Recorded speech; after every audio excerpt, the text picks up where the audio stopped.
Est-ce que ça t'arrive d'être à l'entraînement et de ne plus trop savoir quoi faire, même de te demander si ce que tu fais est bon? Eh bien, si c'est le cas, j'ai quelque chose pour toi dans cette vidéo parce que je te présente 6 mouvements essentiels à connaître afin de briser ce type d'incertitude et de confusion.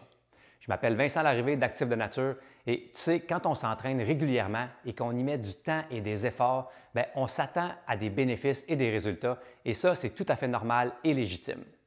Mais il vient un moment où on veut souvent ajouter de la variété à nos entraînements afin de s'assurer de continuer à progresser. Et c'est là où de connaître les 6 patterns de mouvements essentiels est très pertinent et surtout très payant pour nos progressions et les résultats que ça va nous donner dans notre vie de tous les jours et dans nos activités sportives.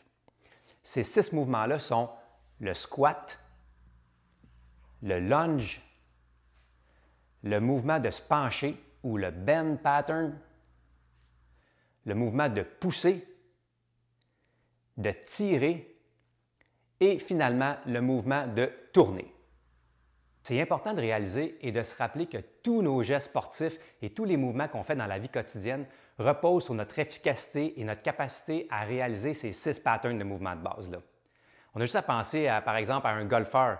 Le golfeur va devoir maîtriser le pattern de mouvement de se pencher et le pattern de mouvement de tourner.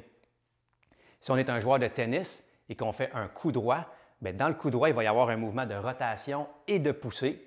Et le joueur de tennis également va devoir être capable d'être efficace dans ses déplacements dans toutes sortes de directions. Donc, il va devoir maîtriser le pattern de mouvement de lunge dans de multiples directions pour être efficace. Dans la vie de tous les jours, simplement quand on pense à aller à la toilette, c'est un mouvement de squat quand on s'assoit et qu'on remonte. Quand on rentre dans notre voiture, on va devoir se pencher, tourner et squatter. Quand on revient de l'épicerie, on va se pencher pour prendre nos sacs et on va les tirer pour les mettre sur le comptoir.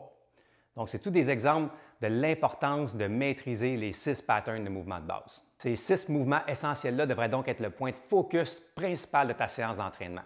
Et comme tu as vu dans mes petites démos, on peut utiliser différents outils d'entraînement pour ajouter de la variété et chaque pattern de mouvement peut être simplifié ou complexifié, tout dépendant de notre niveau de forme physique et d'expérience d'entraînement.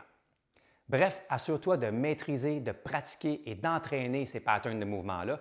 Il va y avoir un transfert super intéressant dans tes mouvements sportifs et dans la vie de tous les jours. Et en plus, tu élimines complètement l'incertitude et la confusion sur quoi faire à l'entraînement parce que ces 6 patterns de mouvements-là sont vraiment les essentiels à entraîner et à développer. Si tu as apprécié ce contenu, n'hésite pas à le partager et surtout à venir t'abonner à notre chaîne YouTube. Et je t'invite aussi à venir t'inscrire. J'ai mis le lien dans le descriptif de la vidéo à notre programme en ligne gratuit 5 stratégies pour retrouver ton énergie et ta santé après 40 ans.